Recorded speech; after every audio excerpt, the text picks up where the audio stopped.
All right, so thanks everybody for joining me today for Ctrl Z. Simple shortcuts to undo the aches and pains of high-tech life.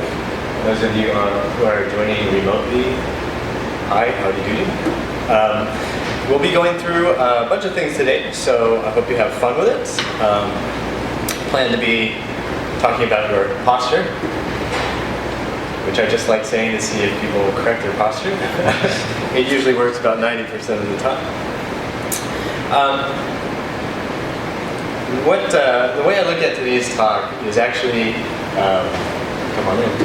How you doing? Oh, very good. The way I look at today's talk is actually as a chance for me to say thank you for some of the things that you guys here at Google have already done for me. If any of you who are watching have been directly or indirectly responsible for keyboard shortcuts in Gmail, I want to say thank you very much. You've saved me about 1 million hours of productive time, which is amazing because I'm not even 1 million hours old. So thank you, that's the power of technology. What I want to do is figure out what kind of aches and pains you guys have had or are afraid of. So how many of you have had pain in the hands, wrists, elbows, shoulders, neck, hips, back, knees? Yeah. Probably a lot of you. If you haven't already had those aches and pains, then you're either doing something very, very, very right, or you're just very, very lucky. In either case, what I want to make sure you come away with today is an understanding of how you can maintain your streak of life and not run into aches and pains down the line. If you already have aches and pains, then what we're going to do today is talk about ways to understand that pain and then make that pain go away. So we're going to be talking about some simple, easy exercises and stretches that you can do to make yourself feel better. And these are very easy to do, so there will be no excuse for not doing them. Okay?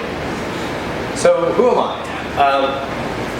I'm a corrective exercise specialist, and I'm getting to know the projection screen here. I'm a corrective exercise specialist. I'm an orthopedic massage therapist. I'm a rolfer. If you don't know what that is, you can Google it. And I'm also a personal trainer. So I spend a lot of my time working with people, making sure their bodies feel better than they do when they're in front of computers. I have helped a lot of people get out of pain and stay out of pain for the long term by showing them exactly what gets their bodies in pain in the first place. I've worked with business executives all over California, Silicon Valley, and San Diego. I've had people from Mexico fly in to see me.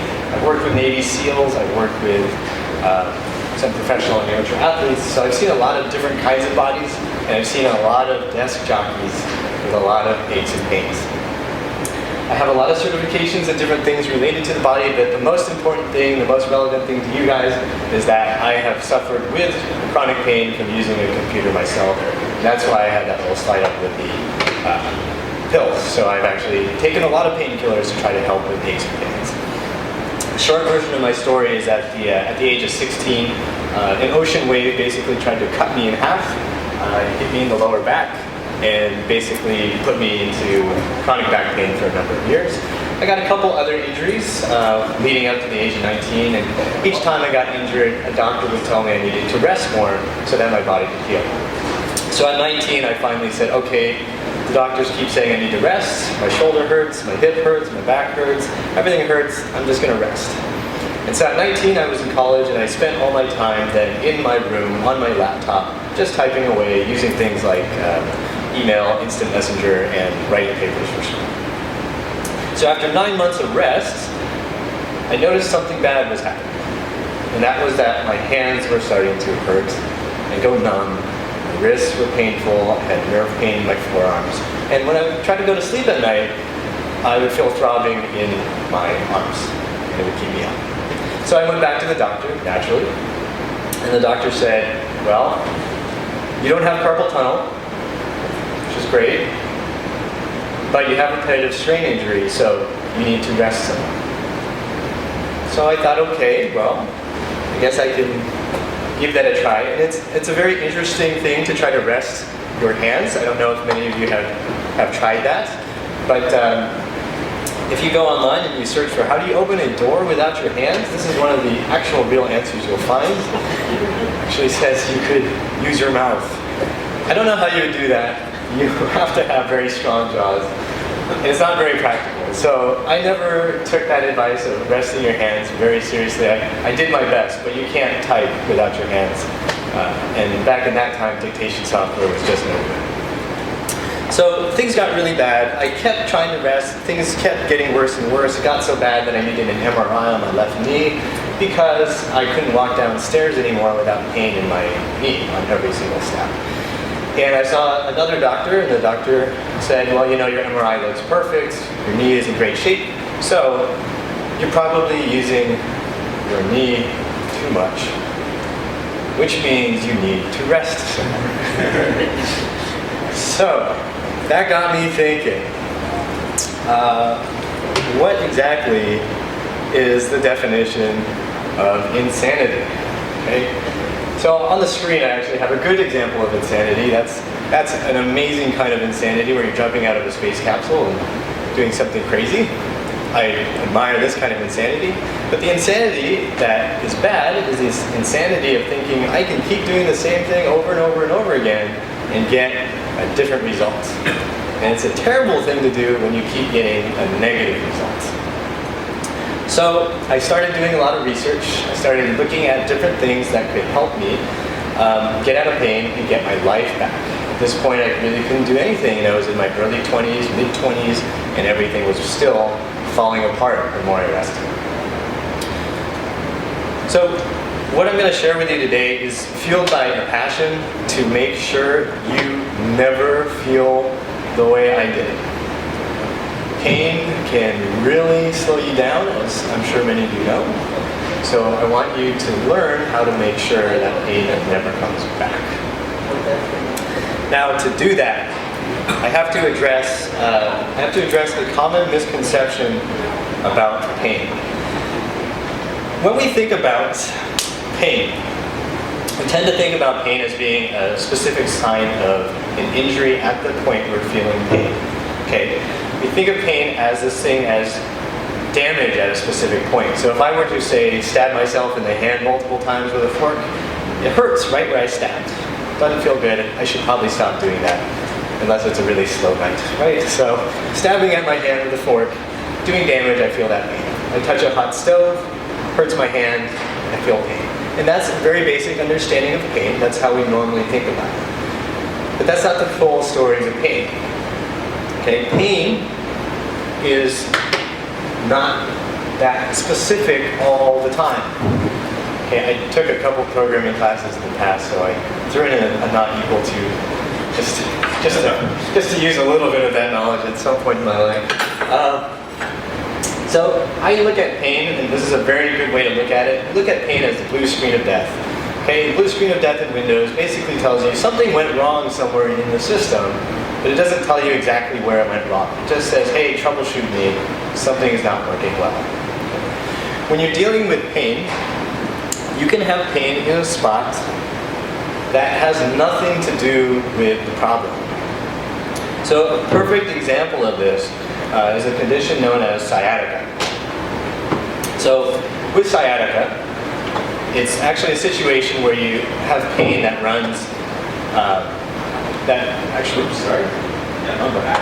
you actually have pain that will run from your lower back into your butt and down your leg and into your feet. It's a pretty miserable situation. If it gets really bad, you won't be able to walk. This is actually a client of mine who had sciatica, and when he came to me in 2010, he said, you know, I don't want to have back surgery.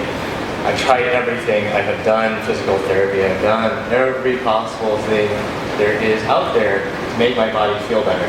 But my back still hurts, and my leg is still going numb, my feet still hurt. So in classic sciatica, what we're looking at is your lumbar spine. You have discs in your lumbar spine that are actually pressing on nerves that go into your leg. And what happens is that sends pain down your leg. So if you just address the pain in the leg, you get no results. You aren't addressing the actual problem. You have to figure out why the disc is in the wrong position. So in this case, you can actually see, when we look at this guy from the side, you can see his shoulder is tweaked forward, and he's just kind of tilted forward a little bit. If I didn't have the picture, I didn't put the picture in here of the front view, but you would see at that time he actually had a lot of muscle just on the left side of his chest that was pulling his shoulder forward. So what I didn't tell you is he's a hairstylist, so he was constantly doing things that were putting his body into that funny, awkward, asymmetrical position, which made his disc start bulging, which put his leg into pain. So what we did over the course of a couple of months was correct the shoulder position, correct that muscle imbalance, and get him back into a more symmetrical, balanced position. The disc went back to its place and the leg stopped hurting. So what does this mean for you guys? Well, this means that you need to think about your body very, very differently. You cannot think just about the spot where you feel pain. You need to think about an old software engineer's idea, I think. So how many of you know what GIGO stands for? Garbage in, garbage out. So I have Oscar the Grouch. Okay, so garbage in, garbage out. What does that mean? That means if you put crap in, you get crap out. Right? If you have a computer program that you are putting together that's supposed to give you good data, or good results with good data, if you put bad data in, you get bad results out. Right? If you put crap into the system, you're going to get crap out. So you need to think of your body as this kind of system. Think of it as a program that needs good inputs rather than bad inputs, right? That's pretty simple. If all I did, for example, was eat butter all day, every day for a year, there would be consequences internally and externally to pay because my body is getting bad input. Okay? When you think about your musculoskeletal system, how comfortable you feel on a day-to-day basis, it comes down to the inputs that you're putting into the system. Which puts you in an interesting situation because you're in this position all the time. And how many hours a day would you guys say you spend in this position? 4 hours? 5 hours? 6, 7, 12 hours maybe? I know sometimes 18, 20 hours. I've done it too. I understand it happens. So what happens is we get slouched into these seats. Your chest will tend to collapse and get really weak and tight in your chest. Your shoulders will learn to, come on in. Your shoulders will learn to get stuck in this hunched position. Muscles in your back will lengthen out and lose their ability to function properly. And men and women actually tend to care about this one. Your butt and your hamstrings get flattened out. You're literally crushing the life out of your backside. So you end up turning into the flat butt cat, and you need designer jeans, right? So it's not just I want to be clear though, it's not just an aesthetic thing. It's also important to think about in terms of function. If you're crushing your butt day in, day out, you lose the ability to do certain very necessary activities like being able to stand up from off the floor, pick things up off the floor safely. The muscles you're crushing in your butt are used for a lot of things. In addition, when your butt is crushed and you look like flat butt cat, you are basically losing the ability for blood to get down into your legs because you've just basically sandwiched blood vessels right up against the seat. So if you have some muscle mass there, it actually helps you stay more comfortable with your knees, your feet, your ankles, your calves, because there's padding. Padding is nice. More cushion for the sitting. But we don't really notice all this happening. We're sitting in front of the computer and we're completely distracted. You've got so much stuff going on in front of you that you don't realize what you're doing to yourself. So, how do we fix this? We're getting imbalances, we're getting restrictions, we're getting this garbage out.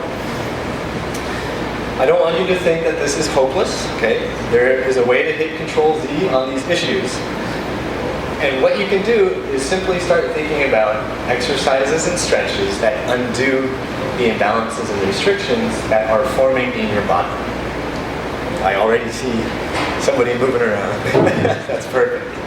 So now when I say you need to exercise more, you need to stretch more, a lot of times I'll hear people say, well, I already run 20 miles a week, or I already do the elliptical 30 minutes a day, or I slog logs, I drag logs up hills for fun on the weekends. People do exercise, and exercise is good, but you need to think about exercise not just for the sake of amount of time, but also for exactly what it's doing to your body. If all I did was exercise my biceps day in and day out, and just do the same exercise over and over again, I would end up with some imbalances that would put me into pain anyway.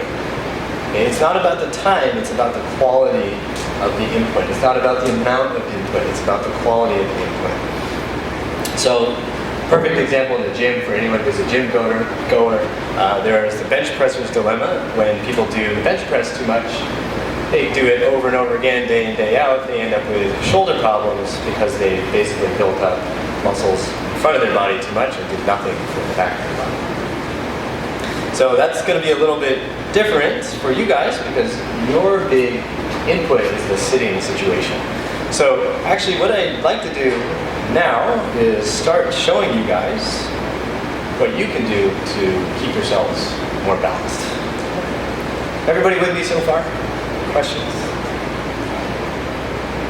So actually, I hate to scare the people who are actually in the room, but I could use a volunteer. What do you sit like normally when you're actually at the computer? Depends on how much I can pay attention, if I'm not, or I'm at a laptop like that. Okay, If so I'm doing better, this stuff is pretty well aligned, but I still kind of shoulder. okay, so it just depends on how, for people who are not here, depends on how much he's paying attention. So if you're hunched, you get into that hunch position because it usually takes only about 20 minutes for that to happen. You're in this position, there's a couple things going on, right? You have the shoulders rounding, so the musculature in his back that helps control the shoulder position starts to learn to hold this position. Okay? We lose control here. We're starting to get shoulders here, which is going to have some consequences for your hands and your elbows and your wrists, which I'll get to later. We're also sticking his body into this position down here with his hips, which is going to get his muscles to tighten out and get used to staying there. So at the end of the day, do you sometimes find it hard to stand up and walk for those first couple steps? Or not so much? Okay, Not unless I'm at a laptop, because I'm kind of a large person. Laptop's super heavy. Okay. So then when you're in front of a laptop, you actually will feel like More of this stuff will feel like.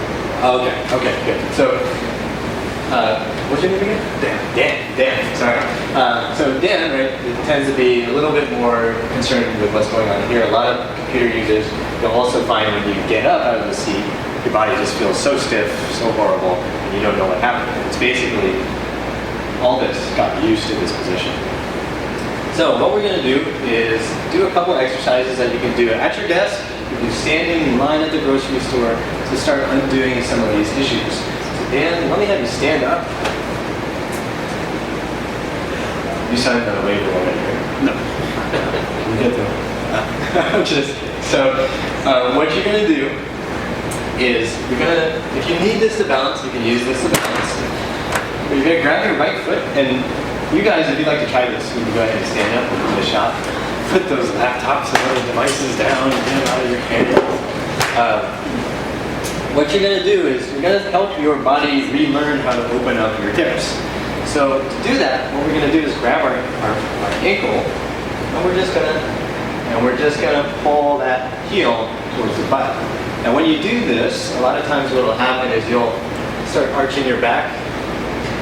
And you want to make sure you don't do that. So you want to tuck your tailbone down, and what you should start to feel, if you're pretty tight, you will feel that stretch right through the thigh. See some nodding heads. If you don't, you might be loose there, and that's fine. That's good for you. Then it means you're in good shape. But you want to periodically check on this to make sure that your hips stay this way. So you just hold that for a couple seconds. Don't fall over. And then go ahead and relax. And then just, for the sake of symmetry, you want to go to the other side.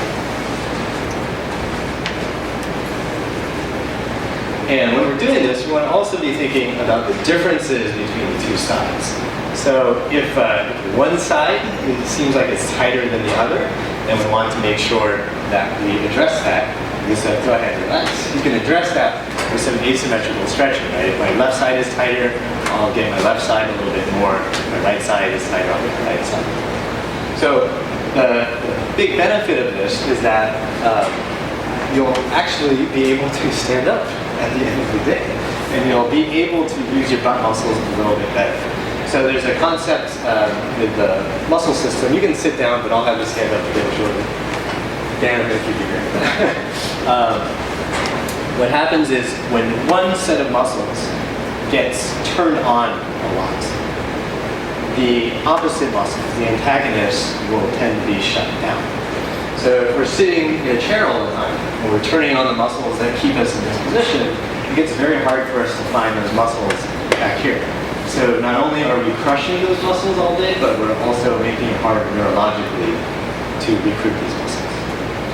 So that's our garbage outing. So you want to put in the good stuff, get the good in. Now, the next thing, just show that slide again. So the next thing is a little bit of a chest stretch. So if we're constantly sitting in that position, slouching in the chair, we want to make sure we can open our shoulders back up again. You can see that's not me in that picture.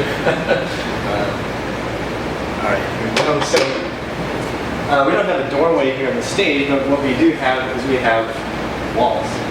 And when you're at work, you may not have a doorway right where you are all the time. So what we can do is modify this stretch to use the wall. So actually, if you could just come right in there. And if you guys want to grab wall space, you're more than welcome to help open up your shoulders quite a bit. So you just basically put your, let me move that camera.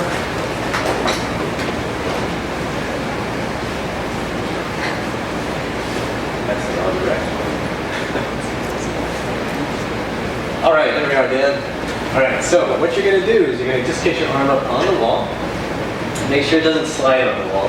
And then you're going to twist your body away from that arm so that you start to feel a stretch just in the front of the chest here. So you should feel that right there.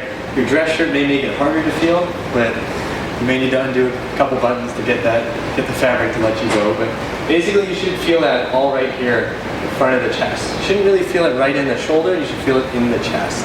Yeah? I see some nodding heads. So you're just going to hold that there, just count to 10. Let that ease up, relax.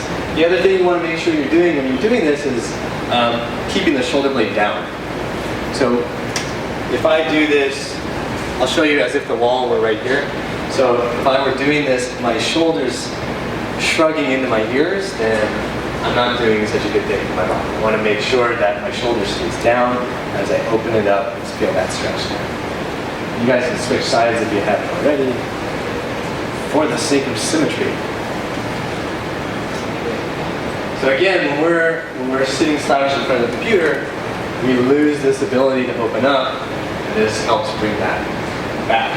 This will also help open up a spot under the clavicle, which can actually end up doing some things to your hands and wrists, which again, we're going to get to. All right, guys, go ahead and relax. And the last one you can do standing anywhere. What you're going to do is very simple. Some of you, though, might find it difficult. So what we're going to do is pull your shoulder blades just straight together. I don't want you to shrug your shoulders up towards your ears. I just want the shoulder blades to go straight back as if you're trying to grab your spine. Now when you're doing this, really common compensation is to throw your whole rib cage back and pretend you're getting a shoulder movement. So, oops, let me get that back on there. So, if I go to move my shoulder blades like this and I can't do it, what will happen is I'll tend to lift my ribs up. I'll just try to come up like this. You need to be very specific about this. So we want to keep the ribs right where they are and just pull the shoulders back. Yeah, good. Some people like to do it with the palms out. A lot of times when I teach this, I'll actually have you not do that first because you can tend to cheat that way. So I like you can just keep your palms pointing towards your pockets and then just pull the shoulder blades together and relax. Pull the shoulder blades together and relax. And You just do that about 30 times. Give you guys a head start. You've already doing it a bunch of times. And if you're already weak back there, if you haven't done this for a number of years, what you'll find is that the muscles back there fatigue up pretty quickly. If you're in reasonable shape, it won't feel too bad. But this is a really good thing you can do at the end of the day or at your lunch break, as you begin your lunch break, to just start opening things back up if you've been in this position all day long. So real simple, no excuses, no reason not to do it, right? Make sense? Any questions so far? How you doing there, Dad? Good? All right, good. Dan, you can go ahead and have a seat. Thank you very much for your help. Now there's another thing that we need to think about, which is also restrictions that develop, and this is what I was thinking about when I was telling you that you could experience some symptoms down into your hands if your shoulders were not in the right place. So on the slide here, we've got a tourniquet being applied to somebody's arm, and it's cutting off the blood flow into the hand and into the wrist and into the forearm. It's cutting off nerve transmission going down into the arm. Does that look like it will be comfortable to do for 10 to 12 hours a day? Not at all. So the question you have to ask yourself is, why are you doing it to yourself every day for 10 to 12 hours? Right under the clavicle, right under your collarbone, there's a space. I will not bore you with the name, but there is a space under the clavicle where your blood vessels and your nerves need to travel. They travel under the clavicle and they go right down into your arm. When you're in that hunched position, this whole bundle gets pinched off and restricted. Along the line of the nerves and those blood vessels, you can get restrictions all the way down the upper arm and the forearm, which will make things very, very, very uncomfortable for your hands.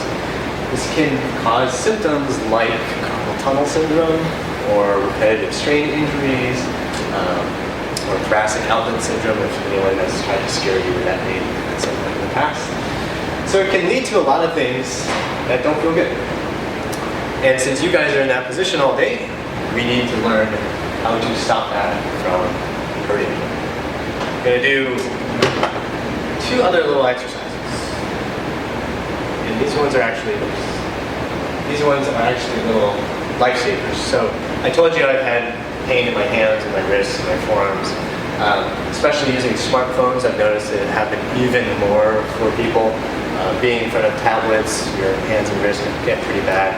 It got pretty bad for me. In fact, using an iPad was just horrible.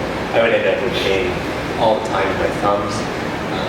So the stretches I'm going to show you will actually improve your quality of life probably quite a bit and help you prevent those finger issues and thumb and wrist issues from ever happening. So these are worth the price of admission, okay? So what I want to have you do, you guys can stand up. Actually, can I get another volunteer? Or, yeah, come on up. So let's just have you stand right here. What you're going to do is you're going to have your hands at your sides. You're going to bend your fingers into your palms. So it's kind of like we're getting ready to do some karate, okay? So we're getting into this nice striking position so you can nail somebody in the face. Okay, so you got your thumbs forward. Open up your palms a little bit more. Even more. Even more. So it's like this flat blade here. Okay. So then what you're going to do is squeeze your shoulder blades back. So we're building on what we just did, right? Keep those shoulder blades back. Make sure we don't flare our ribs too much. Yep, just pull on the shoulder blades. Okay, then you're going to raise your arms out to the side. Just out at a 90-degree angle from your torso. And now we're going to pretend we're all like the Phelps. So we're going to actually start doing the butterfly stroke. About 6-inch circles.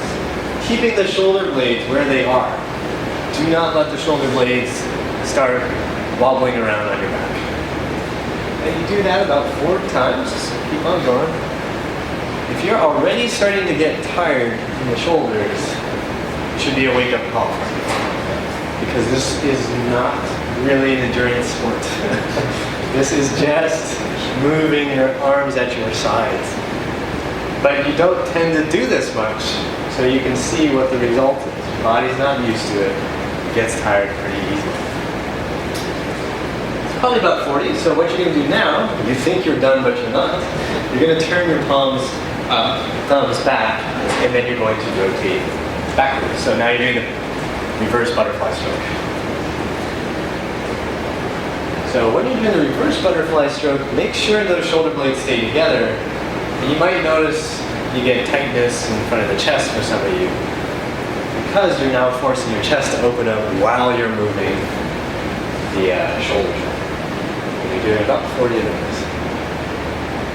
Again, if you're starting to get tired, wake up call. Wake up. Make a little bigger circle, about 6-inch circles. Yeah. Good. So then go ahead and relax. If you want to keep doing it, you can keep doing it. How's that feel? Feels better. Feels better? Okay. So, everything good? Yeah. Good. Our arms are about to fall off. I think there's somewhere in another building they can reattach them.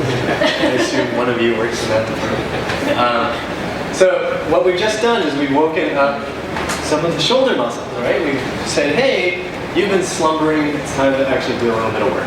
And what that's going to do is help position the shoulders better and keep them in place.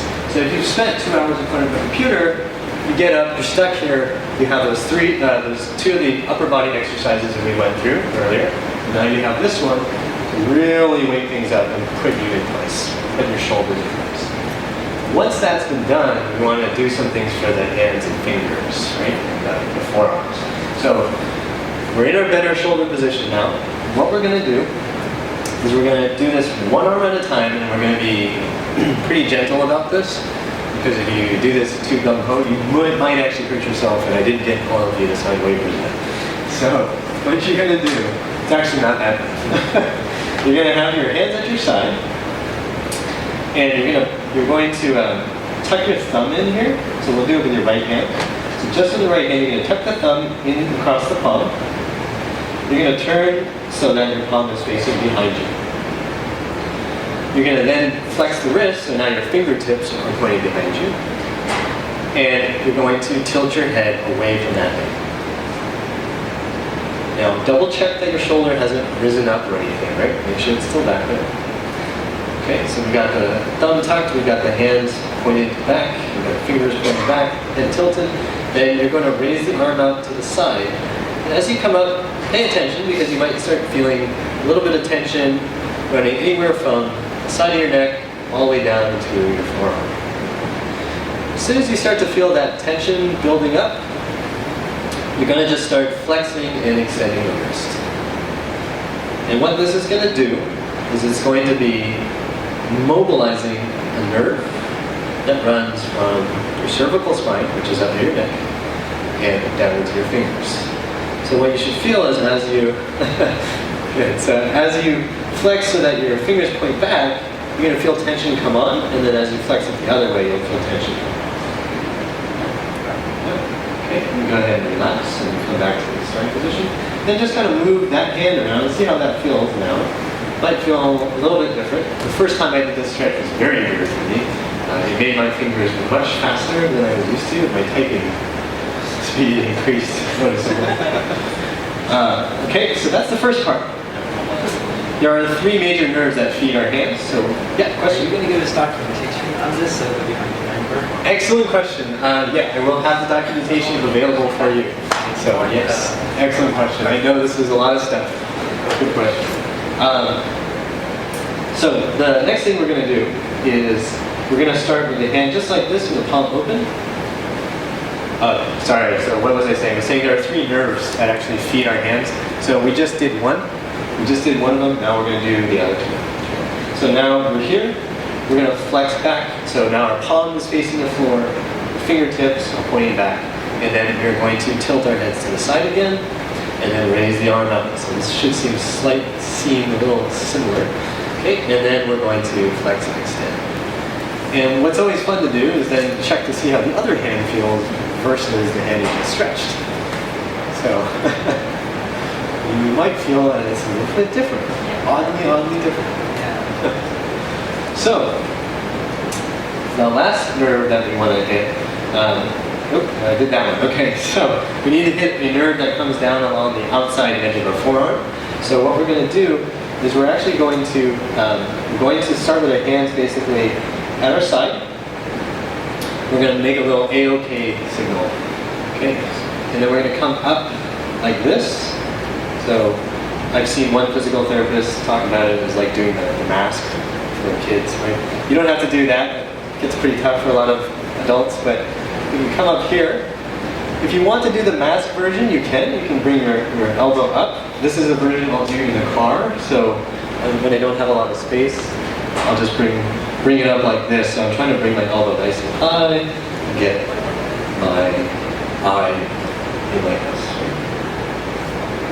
I could be a pirate. Right? So what you should feel then is a stretch going all along the outside edge of your forearm. To do that and into your pinky, into your ring finger. Okay. The other version, you can go ahead and bring it just to the parallel position again. The other version of this is you can then bring your elbow out to the side, and then you go up. Once you're here, you're going to tilt your head away, and then you're going to twist a little bit. So you're going to twist so that your hands go forward. So Mukesh is doing this, so bring this way. Yep, okay. So you keep your head tilted, yeah. And as you twist, you'll feel that tension come on that hand that you're stretching. So you should feel that tension into the pinky and into the ring finger. So you go tension on and then relax. And then tension on and then relax. You just pump through it a couple times, just getting that nerve to move a bit. Make sense? Everybody got that? Yeah. Okay. Alright. So when you're at the office, it's easy to do this. You have some airspace to deal with, but if you're in the car, you're texting, which you shouldn't be doing, and you feel the tension come on into your hands, it's very easy to just do that version. People might look at you strangely in the car. Not that big a deal, right? Or on the shuttle bus, right? You can Google us. Okay, so those exercises should help you really feel like your hands move a little bit better. How does your right hand feel versus your left hand? I feel very different. Very different? Okay. So, you guys notice that? Yeah, it works. So, you can definitely do that on this side. Thank you very much, Mukesh. Appreciate it. So, those stretches will help you really keep your hands healthy. When I learned about that stretch, I jumped for joy. We've gone over 5 stretches today to help you keep pain from ever taking root in your body. At least we've taken some beginner steps, right?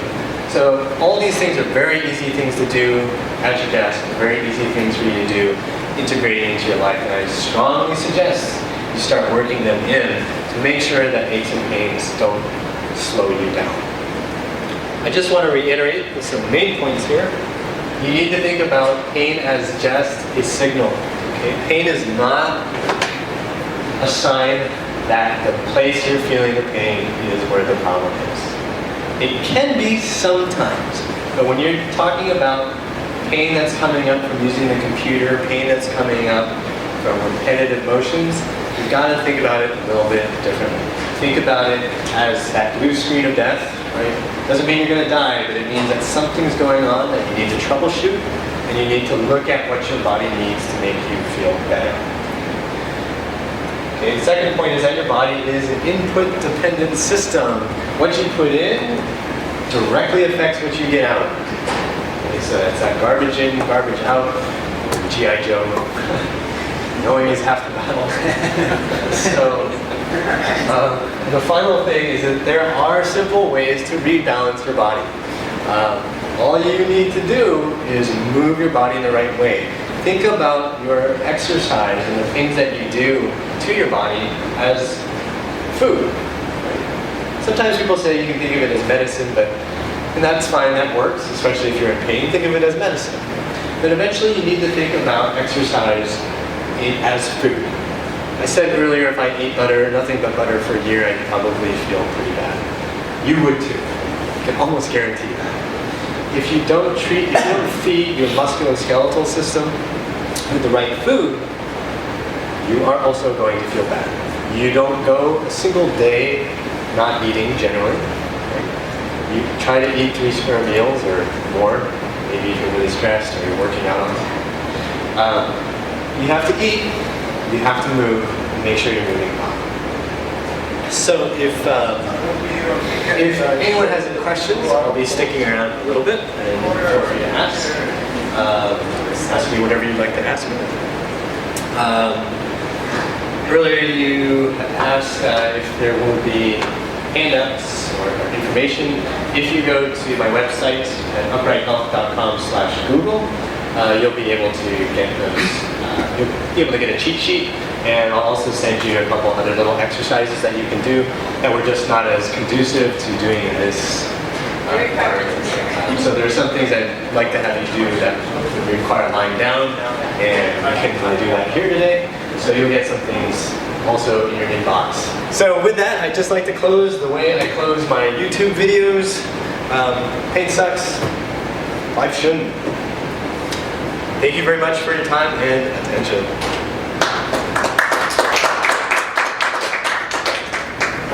Questions? Does anybody have questions?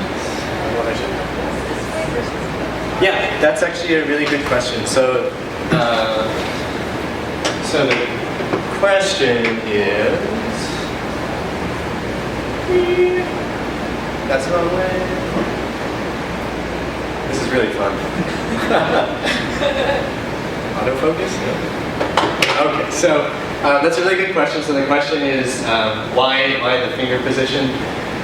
You could do it this way, you could have the finger straight, but what happens is you'll tend to get sloppy at the wrist. So do this stuff. This just keeps you locked out. It keeps the motion right in the shoulder joint. It prepares you for martial arts. So yeah, also for some people this actually does provide a stretch in the base of the thumb.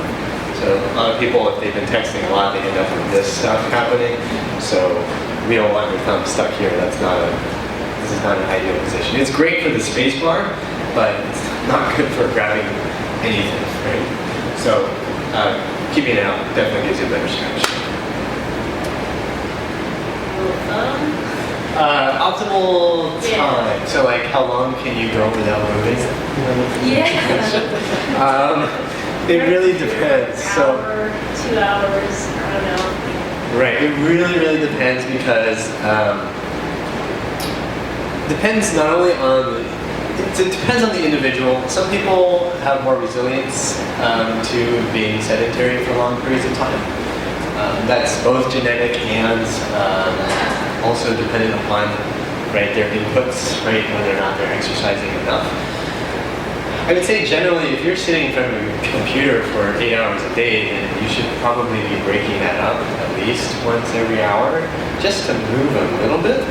I know that's actually really difficult to accomplish, because once you start working, you're in work mode. I'm not sure exactly how your work teams are arranged, but one thing you can do is have your work buddies set schedules to kick your seat and make you get up, go do something. You could set timers on your phones just to go off every 30 minutes, every hour, something to make you do something. What's kind of interesting and a little bit annoying is that your body has a natural timer, right? If you start getting uncomfortable, you need to get up. That's a very natural timer. When you're in front of the computer, you sometimes don't notice that, so that's why you need the artificial timer. If you pay attention, you'll feel the discomfort, and you have to just have the discipline to get up and do some exercise. Yeah. And on that note, like I've noticed as I've gotten more mobile, like I get annoyed about sitting down much faster than I ever used to, like my sort of tolerance for the slumpiness gets worse. So that's in the whole group. That's a really good comment. Yeah, the more mobile you get, for sure, the more used to moving you get, the less you want to be locked in. Absolutely. The question was, this gentleman sits on the bus to get to Google every day for about an hour, and ends up with knee pain. When he gets up, it's very stiff, right? And is there anything that can be done to prevent that? Yes, absolutely. Basically, that one stretch that we went over today could be helpful. It kind of depends on what's getting off balance for you, but that one stretch we went over for the hips today would be helpful. Also, hamstring stretching may be helpful. And if those don't help that much, and there's a good chance they may not be the magic bullet, then actually doing more exercise that builds up your backside would be extremely important. So it's a concept I think of as compression resistance. I kind of talked about it earlier, where you're crushing your butt all the time. So if your butt muscles are not there to help basically provide a little padding for blood flow, then when you're stuck on your butt for a long period, it's just a matter of time before something starts feeling uncomfortable. So I used to actually really hate being on plane rides, really because my legs would hurt, my butt would hurt, my back would hurt, because I had no cushion. There was just no room for error for my body. But having the muscle built up really helps keep you more comfortable. And that, in the long run, that's going to be the thing that helps you the most. I also do orthopedic massage, so obviously some body work might help, but long run, I think exercise makes a huge difference, and that's the most thing. Like a positioning thing that might help? So the question is there any benefit to sitting on your sits bones or sit bones? I actually did an experiment with my own body in my early 20s. I had a very hard chair, and I tried to make sure that I sat right on my sit bones all the time. And basically, my hips got really weak and my back started to hurt. So it's kind of helpful because you don't want to be in this position all the time, but at the same time, keeping yourself in this awkward position all day is also not good. It just goes back to knowing what your body needs in terms of balance, because there are some people who are just really overextended like this, and having them do this more when they sit is not going to be very helpful. On the flip side, somebody who's always like this, they might actually benefit from throwing a little more of the other movement in. It does come down to the individual. I don't think sitting on your sit bones though is like a magic thing. I no longer believe in Santa Claus or magic. Other questions? Yeah. So, I think I addressed the shoulders and the arms and the legs as well, but is there anything for the back of the sitting too long or getting like the back pain from it? Aside from getting up and walking around and stretching or anything? Okay, so is there anything you can do for back pain that you get from sitting for a long time? There's a lot you can do for that. Just in terms of mobilizing your back, if you've done any yoga, you've probably done it. It's that cat-cow or cat-camel exercise where you're kind of moving your spine up and down and undulating that way. The other thing that you need to think about is the hips. And this is something I see all the time with people with lower back stiffness. And this is what it was for me, and I see it over and over and over again, is you've crushed your butt. Okay, when you get up, your hips, these butt muscles are supposed to help you go and stand. If they don't, then these muscles in your lower back try to crank you up and get you there. When you're sitting on the chair for a long period of time, and you're just doing this, you need to actually go into a slump and just try to let it relax. But ultimately, hip health really makes a big difference. Does that answer your question? Can you just say like lunges and squats with your best? Lunges and squats? Yeah. If you do them correctly.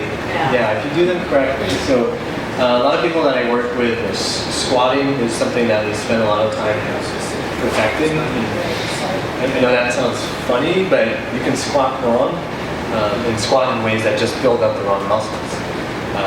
So you have to make sure you're thinking about how you do the squat correctly, so that as you perform it, you're building in the right patterns, right? So the nervous system is learning the right pattern. If you learn the wrong pattern, then you have to go back in and debug the whole thing and figure out what you did wrong. Yeah. At that, because I've had this happen to me, like if your butt is turned off, if you then go do something high-low like a lunge or a squat, it's not going to all of a sudden turn on at that point. Exactly. You're just going to do whatever it can do to have you not fall over.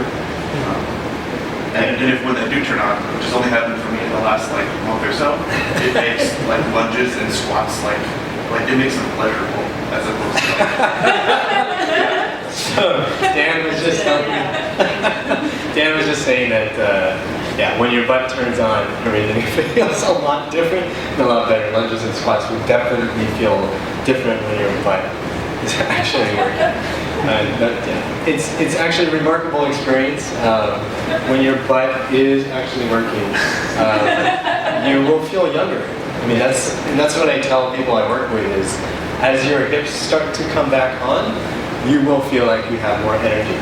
I mean, that's like a 99.99% guarantee. Having healthy hips means you feel much, much stronger, much more energetic, much more able to take on whatever you need to take on. There's a clear mental benefit when your body feels good. Very clear mental benefit. Can you share any exercise with us that can help turn on our butts? Actually, it's in the cheat sheet. Actually, Oh, is it? Oh, cool, awesome. Yeah, so it's hard to do. It's hard to do a lot of hip stuff in this environment, but there's one that's in there, and there's a whole gazillion of them. You need to build up to some that are pretty difficult and require equipment. I mean, you guys have G-Fit downstairs, so you have equipment. It's just building your body to the point where you can actually do it safely. Right? Cool. Should we wrap up? It's 1 o'clock. Yes. Okay, cool. Thank you guys very, very, very much for coming, and thanks for your comments and questions and being my guinea pigs. Appreciate it. Remember, pain sucks. Pain Life sucks. shouldn't. Life shouldn't.